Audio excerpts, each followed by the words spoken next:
So starting out, I gave this the title about narrative signals of systemic risk in the noise of media. The focus is really on two parts of this. One is on narratives, and the other is the question of systemic risk and the role that narratives might play in helping us understand the arise of systemic risks as they appear and ways of coping with that in societal terms. So a broad outline of what I would like to talk about today is first the context, the context in which I'm thinking about systemic risk, and that's specifically with regard to sustainability and the issues of sustainability.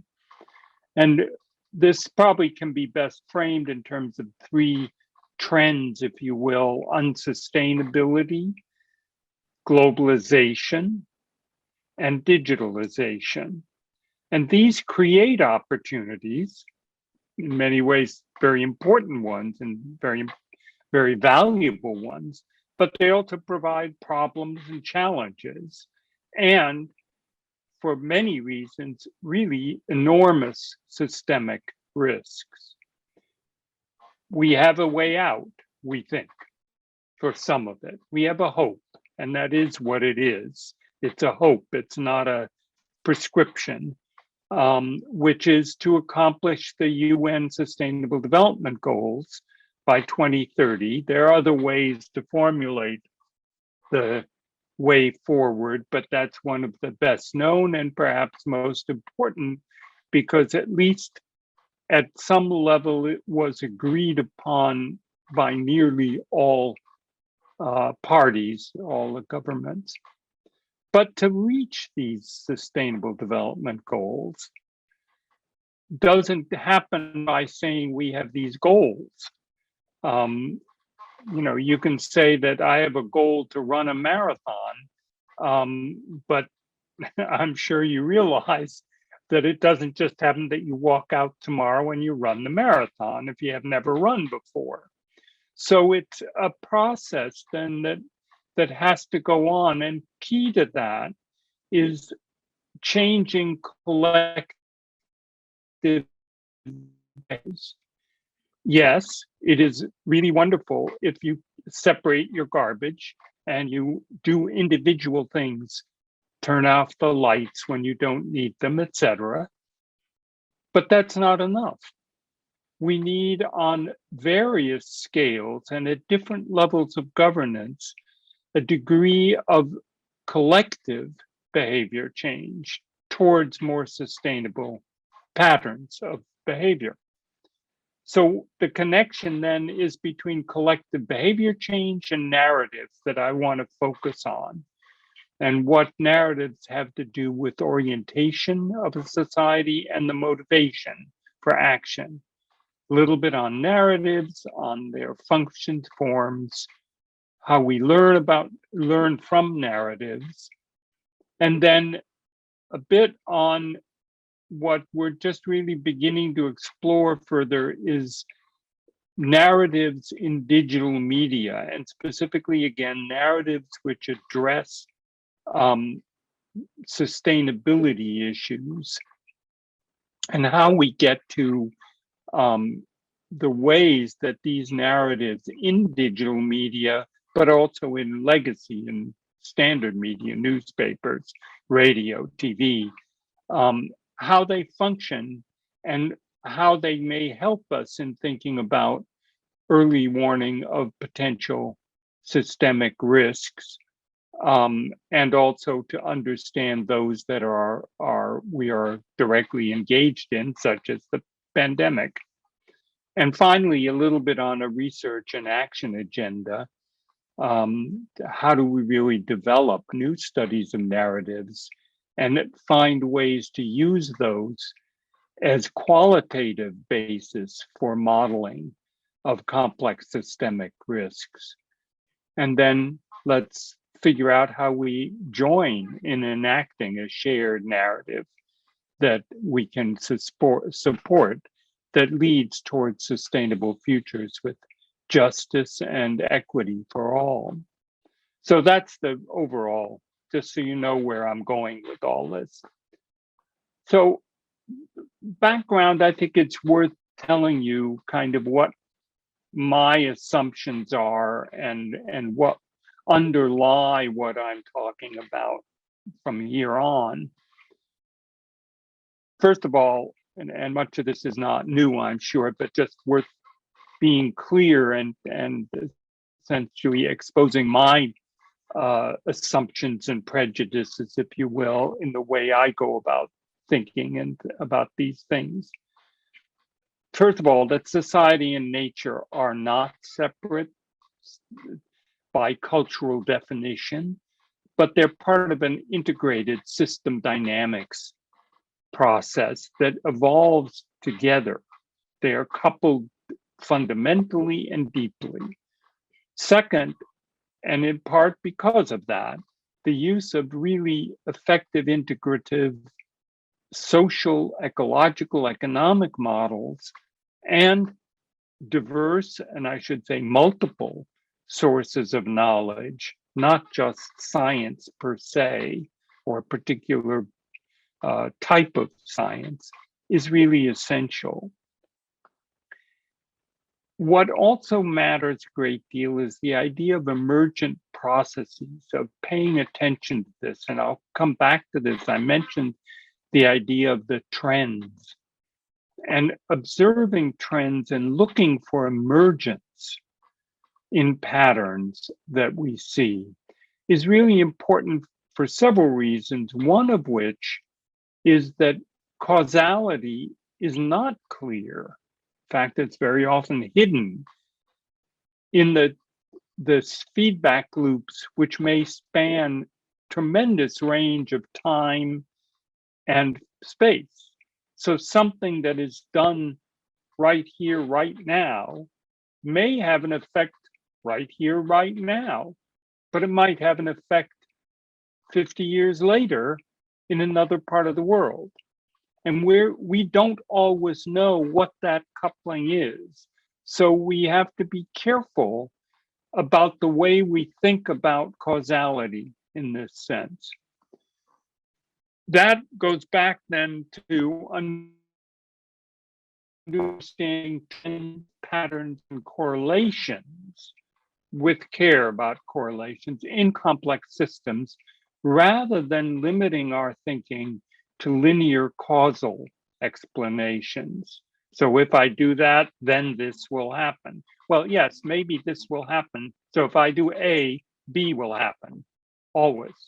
Well, yes, but also maybe C, D, and E that you didn't expect, and which are not linearly coupled, if you will.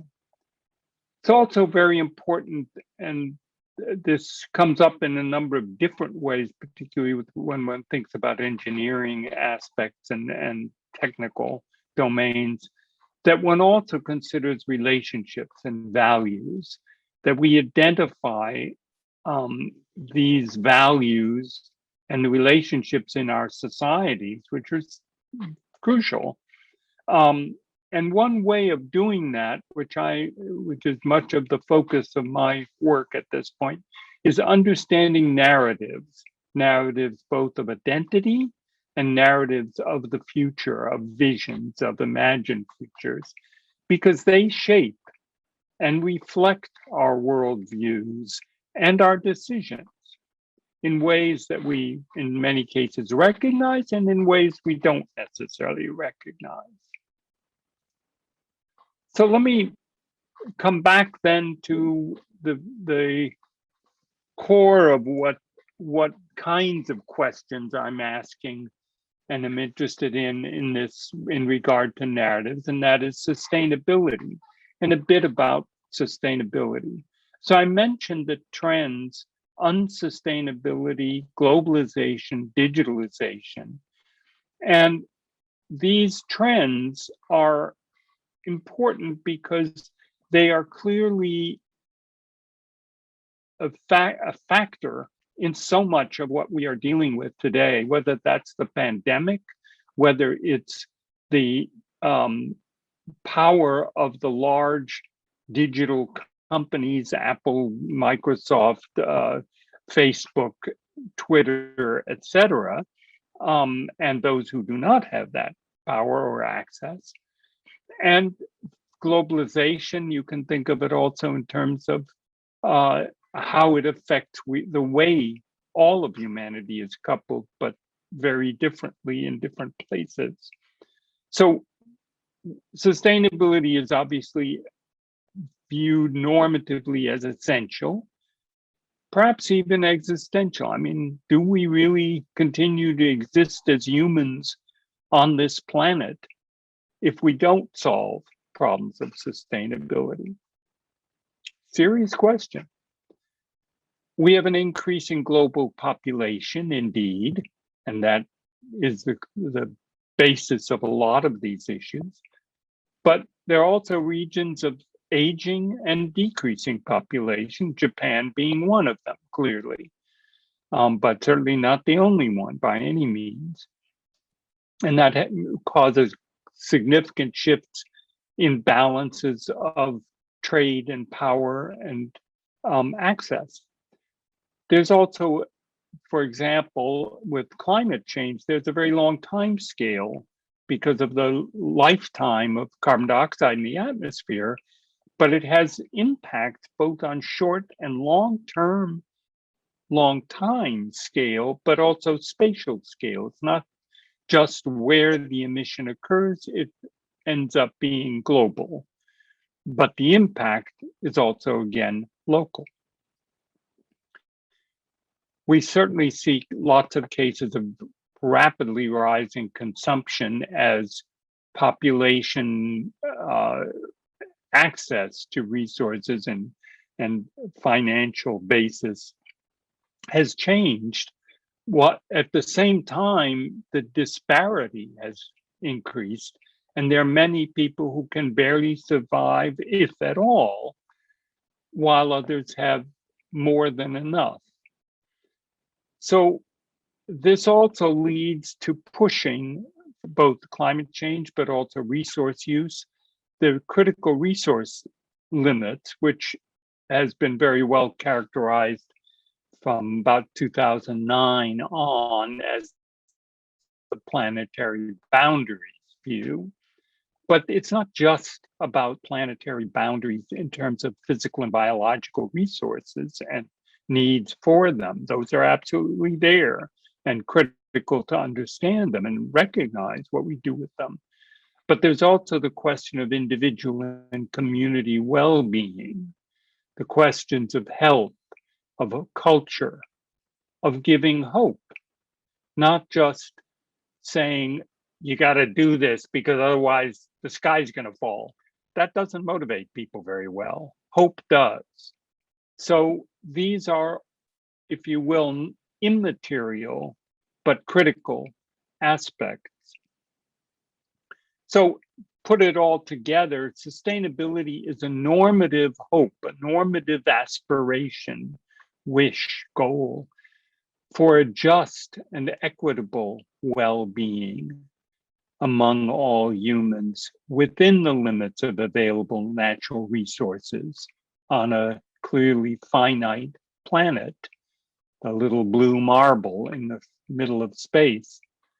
And it's a question for future and present societies as an integral part of all living systems. I want to make a quick comment about the present and future human societies.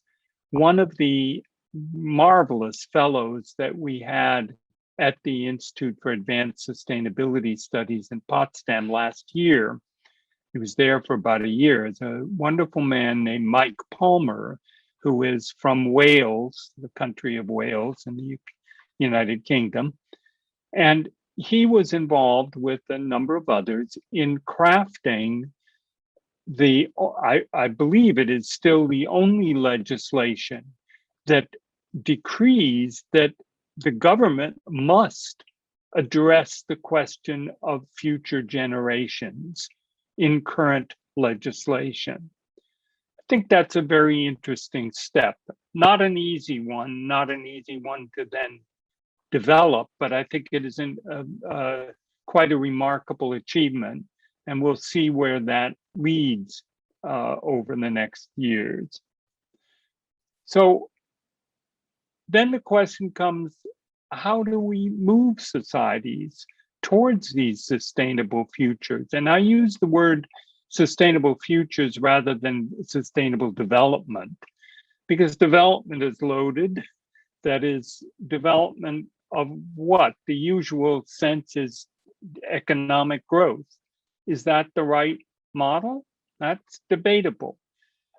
We can talk about sustainability, but it's also about not a global average for everybody doing the same thing, but sustainable futures in the sense of the communities and the different ways that people live and cultures and contexts. How do those become sustainable and yet maintain a degree of global coherence?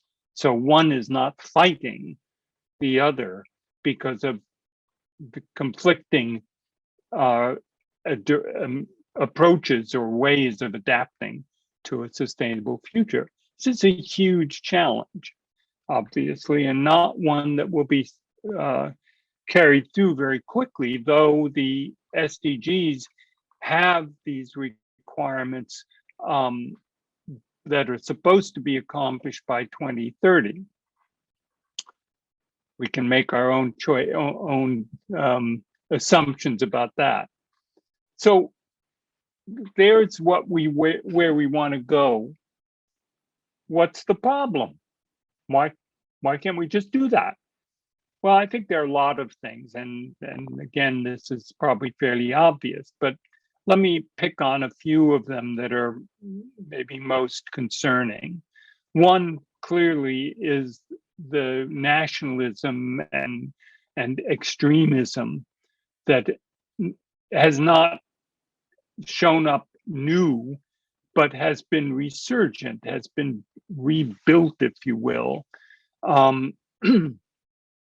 And perhaps particularly because globalization is threatening to some, in the sense that there is, whether genuinely or politically manufactured, a sense of a loss of collective identity, that, that these immigration and other people, different cultures are going to overwhelm us and we will lose our culture. That is something that really resonates in some areas of the world. There's an increase in inequality. And with that, a decrease in social upward mobility, ability to support yourself in improving your condition and your children's.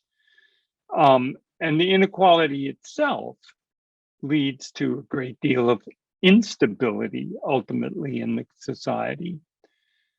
There's also a great focus on efficiency, on utilizing, maximizing the utility in economic terms, rather than focusing more on resilience, on equalizing opportunity or distributing them, let's say, and enhancing social values, not only the, if you will, the economic values per se. It has economic consequences, but it isn't driven by the economics alone. So there's also in that, as I think everybody would recognize, the short-term focus. Fix it right now, but don't worry about the long term. In that sense, I think Japan, among other countries, a few other countries, has always had a much longer term sense, though one could argue that the current politics does not reflect that. Leave it at that. Decisions are also hindered by limitations in human capacity for information processing, and in fact, societal limitations due to a number of factors, but one of the big factors is the political consequence of intentional polarization of values. So if there's no compromise, there's no way, in a sense, to find other pathways forward. You're locked.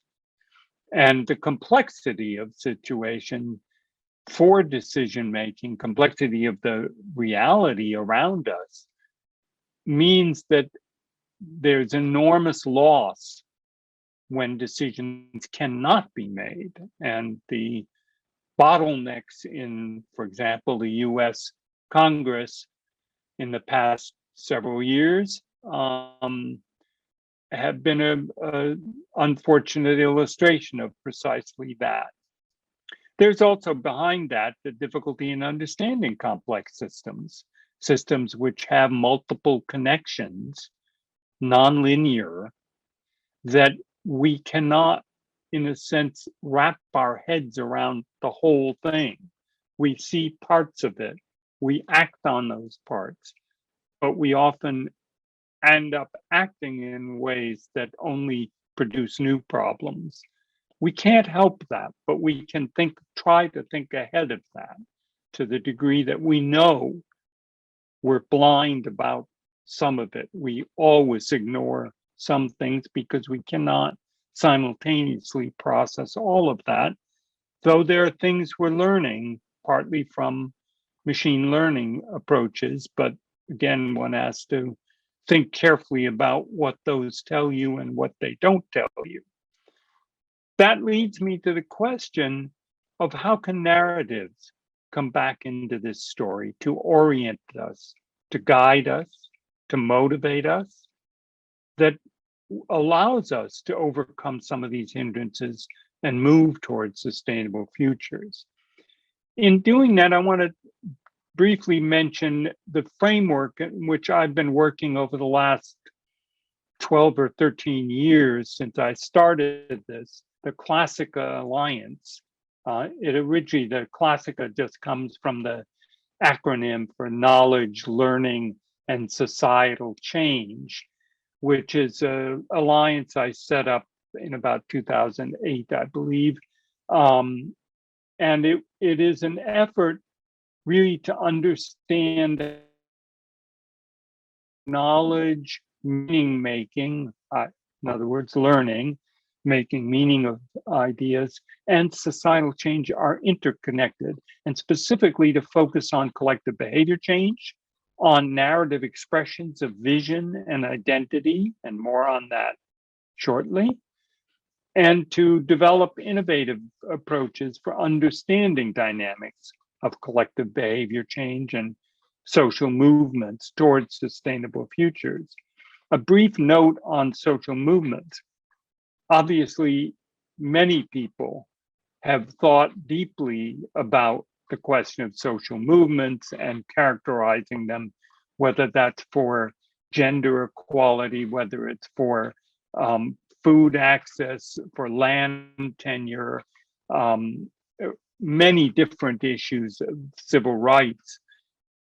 One difference here is that when we're talking about sustainable futures, they're not all the same. They are community or local dependent. They are ill-defined, if you will. You can't just say sustainable development goals notwithstanding. You can't just say, well, do this, this, this, and this, and then it's sustainable. It's not as clear as saying, well, if we have a social movement we push, we will get better, paid better, and be able to live better. That's pretty clear and pretty immediate.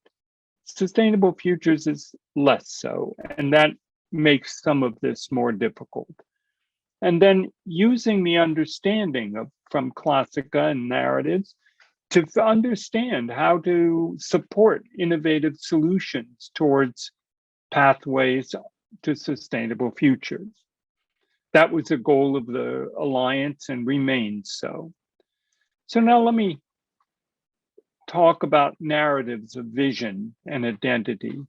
Let me pause 1 second and again say, please do interrupt me if I go too fast or if I skip something or I'm not clear. I can't actually see now anybody on the screen, so, please say something or interject if there is a question. So narratives of vision and identity are two forms that are really important in this. One part that I bet I need to first discuss is really what are narratives. People use the word a lot, and it's become more and more popular, if you will. But it's used very differently, really, by different people.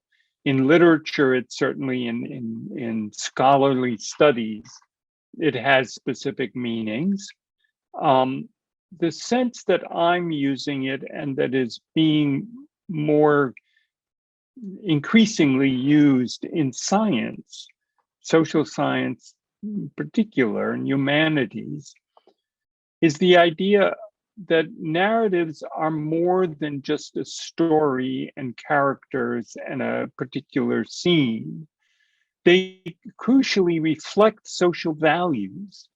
And those social values bind a community, build a community, keep a community together, cohere. They give the community coherence. They can provide on one hand an orientation or a vision for action of the individual or group. That is, we want to go in some direction, in that sense, orientation, this way or that way or some other way. They express that in a particular way, and they do that because they are in fact normative. That is, they are based on values and values of the particular group or community or country could be. In general, they are explicit in those normative purposes, but some are also implicit. And I'll come back to that later. The community, and I'll use this term a lot, community or group, if you will, could be a group or a community that lives in one place. So they see themselves as community because they see each other every day on the street or whatever. But it can also be a distributed group, a group that meets online, as we are doing today. That's a kind of community, particularly if this is a recurrent event. And the communities may also, in my view, very importantly, groups can form communities of purpose, again, whether in one location or across the world. And what I mean by that is that the group, for whatever set of choices they make, decide there is a purpose they want to fulfill, a goal, a task, an action they want to carry out.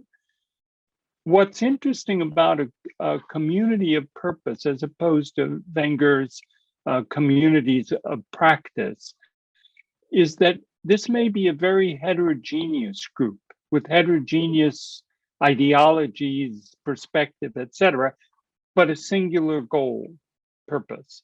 They may even understand the goal and purpose differently from each other. That is, they're not necessarily the same, but there is some degree of agreement.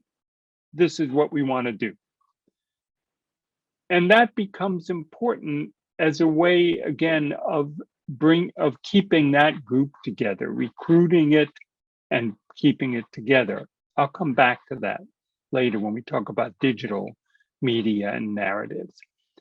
Narratives can also, well, not only can, they do reflect social identity. And it's worth noting, we all have lots of identities. We have identities as academics at Kyoto University. We have identities as members of a particular town or city or neighborhood in the city. We have families. We have social groups. We have sports teams, lots of things. And there's a sense of identity in that you belong to this group. And they coexist. That's true for all of us. But they indicate an alliance with that group, some relationship to the group, and also to some degree, and more or less, depending on the kind of group it is, a status in that group, in that society.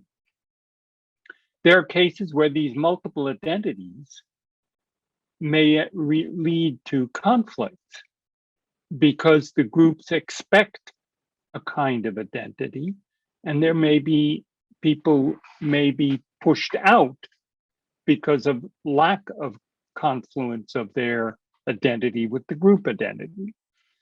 But it also motivates actions that the group decides, again, community of purpose, for example.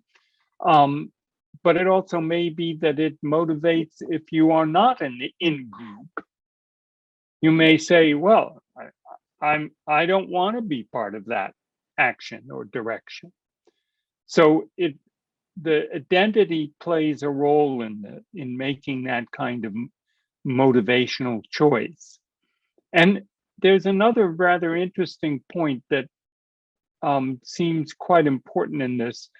Being part of a group means that you have, in a sense, there is a greater potential for agency, greater potential to act, because you have a group, as opposed to your own personal, separate sense of agency. I'm capable of doing this, but no, I'm not capable of doing some larger project or more difficult project because just me alone, nobody's going to pay attention. But maybe the group will. Maybe acting as a group gives me, as part of the group, a greater sense of agency. Last point here is to say that narratives get expressed in many different forms. People about it just as verbal, but in fact, they are wonderfully expressed and have been throughout human communicative history as dance, as myths, as storytelling, as paintings, as songs, as speeches, of course, and drama. I want to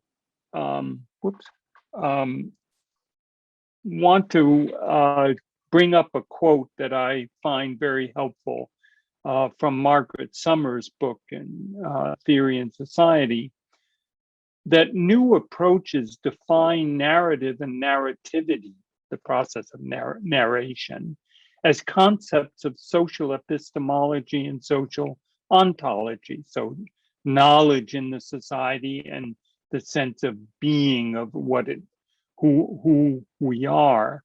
These concepts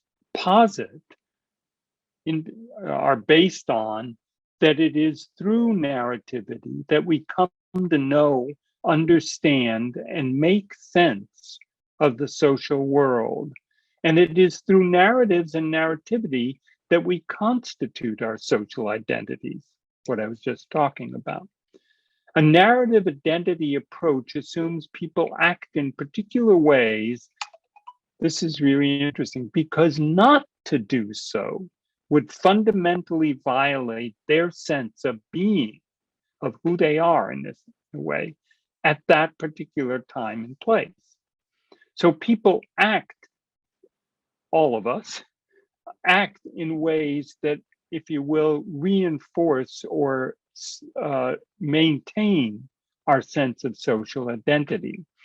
There is a very interesting study by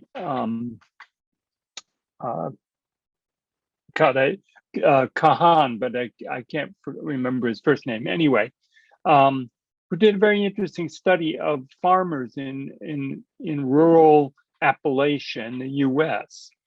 And he asked them about climate change and got immediately and uniformly from many farmers in the area, absolutely no, it's not human caused, nothing about this, anthropogenic climate change, absolutely not. Okay. He returned at a later time, came back and went out in the field with those farmers and listened to them talk about how much things have changed and how hard it was to make a living farming because of the changes in the weather and the conditions. And what he identified was this sort of cognitive disconnect. On one hand, they absolutely recognize the issues and the problems, but they also are part of a community that doesn't want to recognize that. And if they step away from that, they violate their identity in the community as right-wing, Republican, Trump supporting, etc. And I think that happens in quite a number of different instances, but that was a particular striking one for me. So another quite different example, but I think is interesting just to point out the values and the norm connection, that Bele Begashaw, who was part of our Global Sustainability Strategy Forum that Audrun Ren and Sander van der Leeuw and Selene Droy and myself ran in over the last 2.5, now almost 3 years.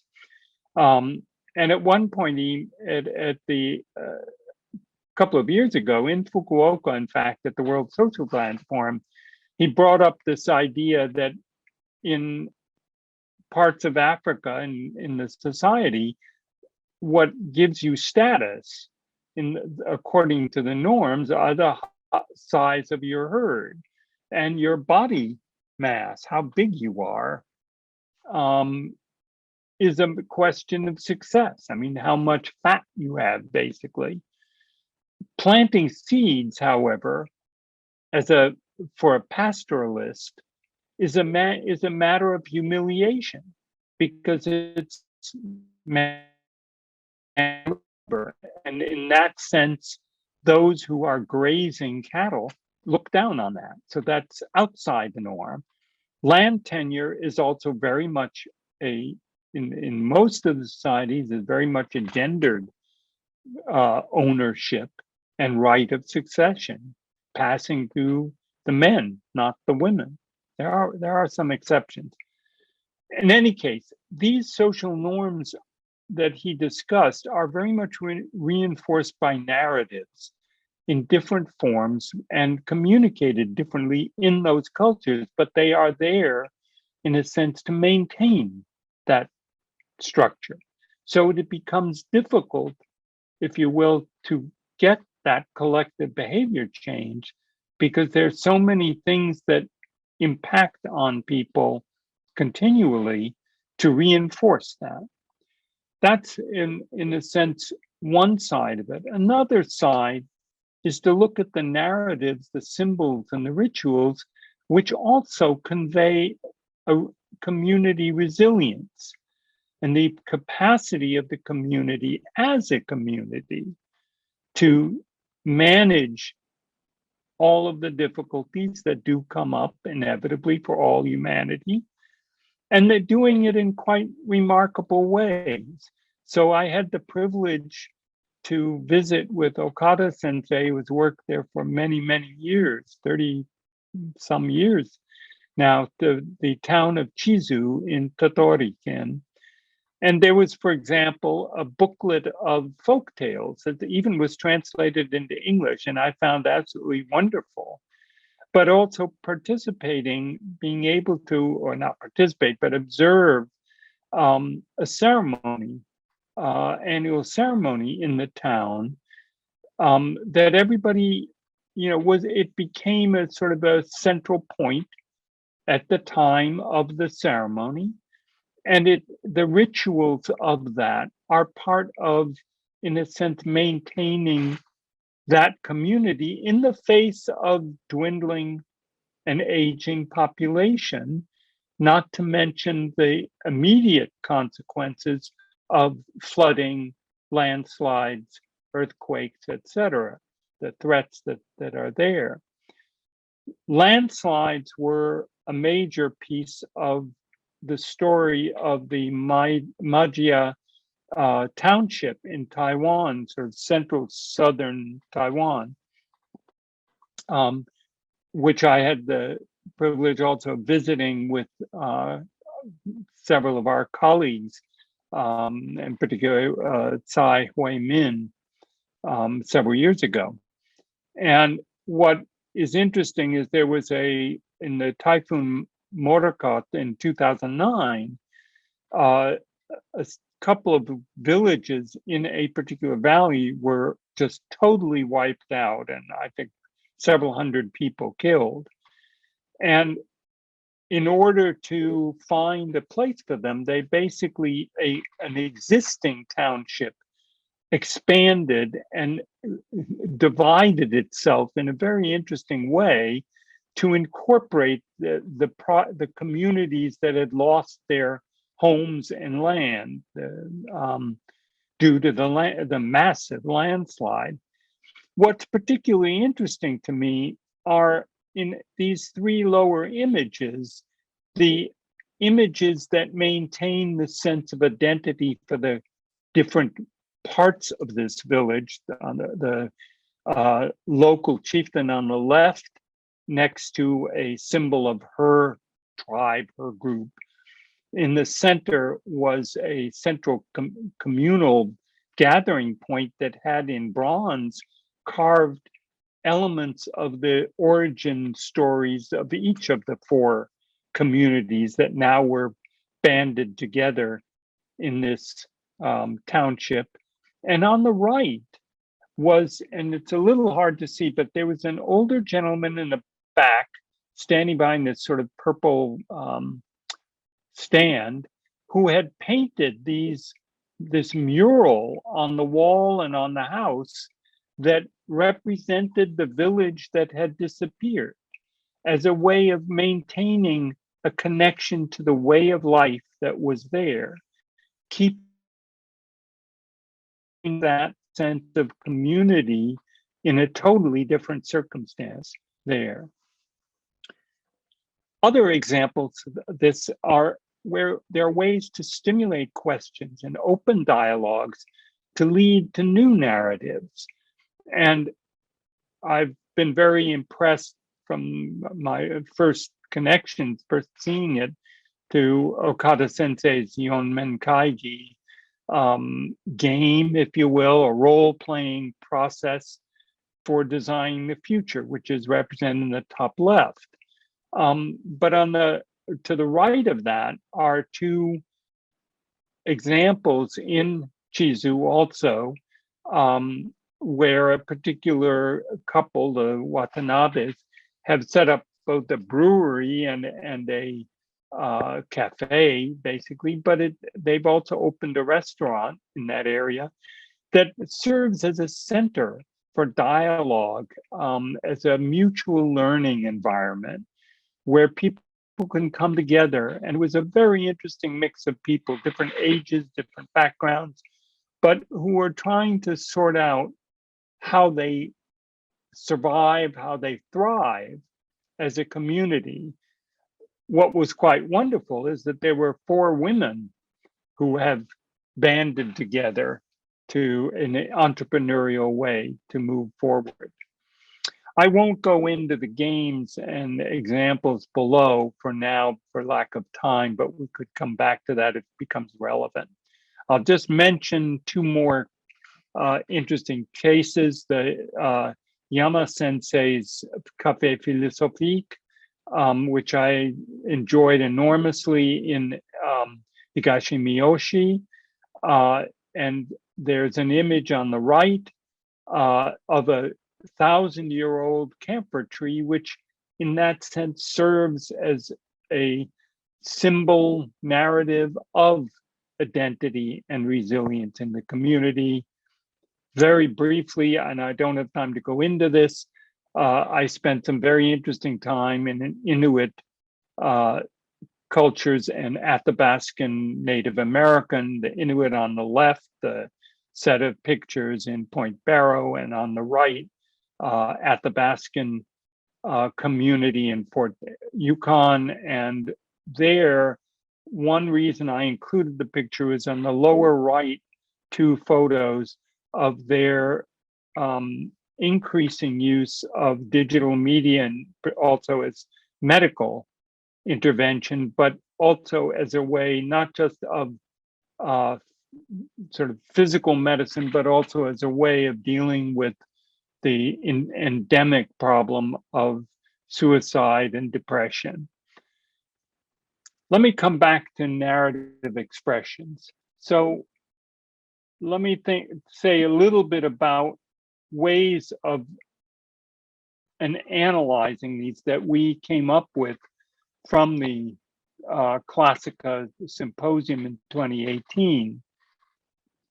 And those are to look at how narratives can be characterized by the kind of evidence that makes the narrative convincing. So is it plausible?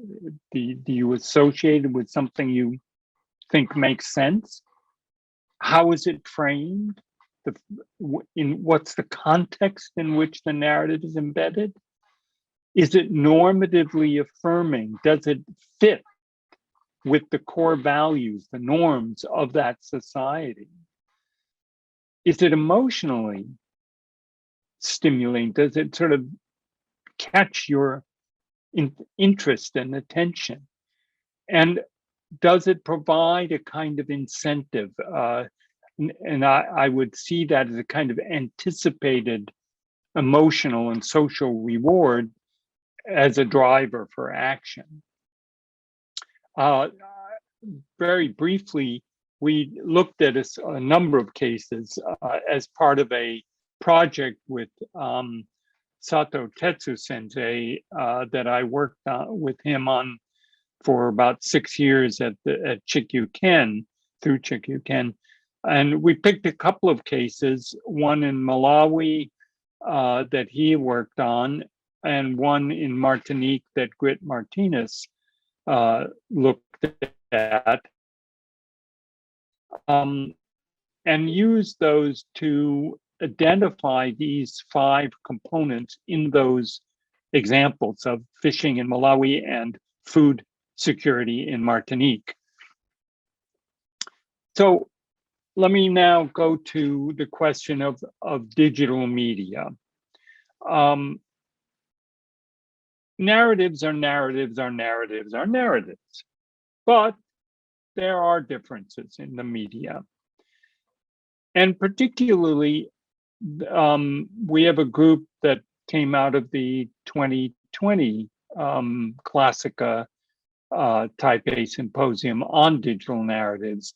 And it's a wonderful group from both Taiwan, from France, from Singapore, from the US, from Germany.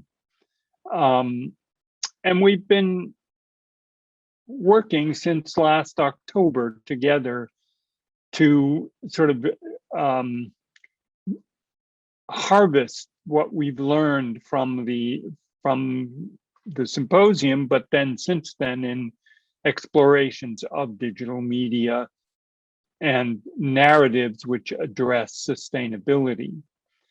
So what's different about a narrative in a digital medium? Interestingly, there are a number of specific things.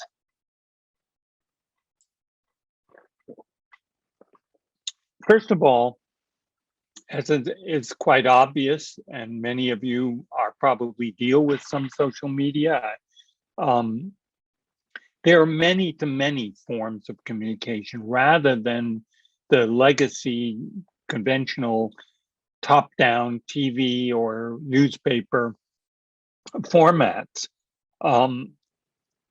it also means that in the new forms, in the digital forms, there's really no restriction in response. I mean, yes, there is a little bit now with Twitter and Facebook making some, if you will, editorial decisions, but much less so than the barriers to response from traditional media. It also allows one to span locations and time with nearly continuous but asynchronous input. So you can write whatever you want, whenever you want, and it's sort of out there immediately and circulates immediately. So there's a very rapid response time. The consequence of that is that there can be very quick changes in the narrative. So somebody throws an idea out there, a conspiracy theory, interpretation of something, one narrative or another, needn't be, I don't mean to restrict it to negative ones, but very quickly people respond, and in many ways that narrative may evolve or fragment, break up. And the result of that is that there may be spin-offs, there may be new groups formed. So there's a group that may have started and may even have originated a narrative in digital format. But then now there are 5 other groups that have split off because they created their own narrative, and it may be simply in parallel and aside, or it may be directly counter to the original. So that raises questions about what makes a narrative sticky, what makes people keep paying attention to it, and for whom is it sticky? Who is remains connected to that narrative, and who splits away, and what determines that?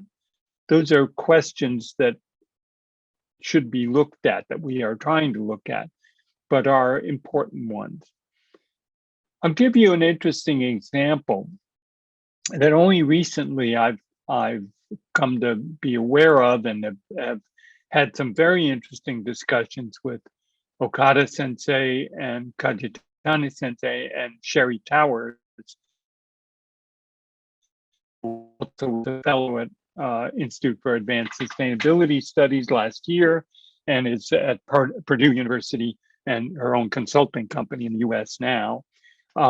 We were talking about the difference between the Texas winter storm, Uri, it's called, in 2021, I think it was in February, and where there was a huge power failure, and a lot of people had serious problems because they lost access to water, drinking water, power, obviously, in the middle of winter. And we contrasted some of that to the Hokkaido earthquake power loss blackout, which was in 2018. And there's one of the remarkable things is that the Texas storm in many ways could be traced in significant part to a narrative in Texas, which is sort of the large scale case of American exceptionalism. Well, we're in Texas, we're different. We don't want to connect to the US power grid, so we won't. Well, okay, when we had a problem and there was a failure, there was no way to connect to the larger grid. And people sat there. What was also interesting in those narratives is that the immediate response on many parts on the political front, particularly from the governor, Abbott, was to say, well, the failure was because renewable energy, those windmills froze up. Well, excuse me, but what percentage of power do the windmills in Texas produce compared to oil and gas? Very little. So there's an interesting difference there in the way people responded, the narratives that circulated. And I would like to at least look further at how the Japanese stories then responded to the earthquake in 2018, the power loss. Kajitani Sensei presented an absolutely stunning, wonderful analysis of that event. What would be interesting is to pair that with the study of the narratives that were circulating. So going back to our group thinking about narratives in the digital media, I can't resist showing you this marvelous sketch that Timothy did while we were talking. I didn't realize he was doing this, but we're sitting there in the middle of a discussion, and suddenly Timothy holds up this diagram, this sketch, illustrating his sense of the way that things work around the narrative, between identifying with it as a member of the group. Does it match my identity in the group, as I talked earlier? And if so, do I trust it? Do I adopt the action that the group wants? And if so, what's my role then in doing that? And how do I share it with others to enlarge that community and get something done? Anyway, I think it's a very nice capture of that. More conventional and maybe not more helpful, but we're working on it. A diagram that Jen Helgeson, myself, and Pierre Glynn have been working on is how do digital narratives affect collective behavior change? And if I kind of talk my way through this from the upper left, so there's some event, something happens, it can be sudden or maybe it accumulates, but it goes it forces the generation of some kind of a narrative overall that is created in order to provoke some kind of action ultimately. But there's also a filter, which is that not everybody has access equally. And for the individual, that means individuals, in a sense here, only some people then remain in this process. Other people either don't get the message or reject it. But if someone gets the message, then there's some individual response. There's a recruitment, because now I have a group I can engage with. And I join that group in one way or another online, and perhaps that group recruits others. There's some digital narrative filtering and modification in the narrative itself that leads to some form of actualized behavior, at least the potential of it, which requires both motivation and specific intention. And one could insert here the kinds of Eisen and other models, Bomberg and Moser, for intention to action models. But basically, there is a potential for collective behavior change that's mobilized by the group. It creates in itself a narrative through that action, and that again feeds back into the group and to other groups for that matter. Briefly, then, last part, let me just sort of quickly touch on this question of fake news arms race, what I think of. There's massive amounts of misinformation, and I'm involved with several groups who really address that professionally. Fact checking, analysis of fakes and deep fakes, and etc. But this is an arms race. they get better at fakes and others get better at detecting the fakes and trying to push back. But I think that there's a problem because it increases polarization, distrust, and alienation. And there's a real danger to societies, and I think this is again coming back to systemic risks. If we don't identify the basis of those fears, the distrust and alienation, not just respond to the rhetoric, we really can't get further in this process. We will be stuck in this arms race. So how can we look at future systemic risks with high potential for inducing substantial crises? So what's coming at us, and how do we prepare for that? The pandemic we are in with COVID-19 was not a surprise to many. I mean, this kind of zoonotic disease has happened already several times: Ebola, SARS, MERS, etc. Why don't we see that? And why don't we have mechanisms to prepare better? And yes, there's certainly technical approaches, but I would argue narrative analysis is part of this also. Why? Because the consequences in terms of the three trends I mentioned in the beginning lead to the kinds of instabilities as consequences of these natural hazards and technical failures, the NATEC, if you will, but many other things as well. And if we look at the narratives and the evolution and emergence of narratives that respond to these trends, I think we have a better chance not only of detecting the threat, but of understanding what we might need to address it in a coherent and holistic way. So to conclude, I'd say we want to build dynamic resilience and governance.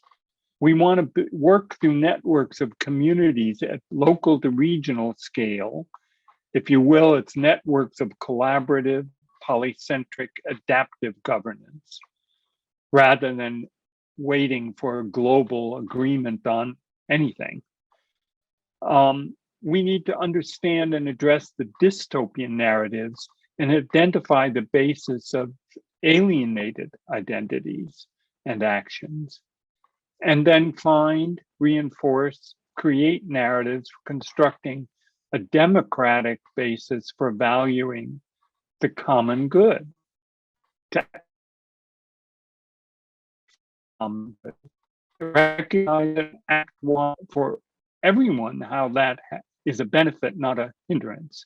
And that means by focusing on the benefits and building communities of purpose that include, not exclude, divergent ideologies and social identities, and basically stay focused on fairness, justice, and inclusive agency. So is this the end of the talk? Well, yes, but no, not the end of the story, because we've only taken the first steps towards sustainable futures. Thanks very much.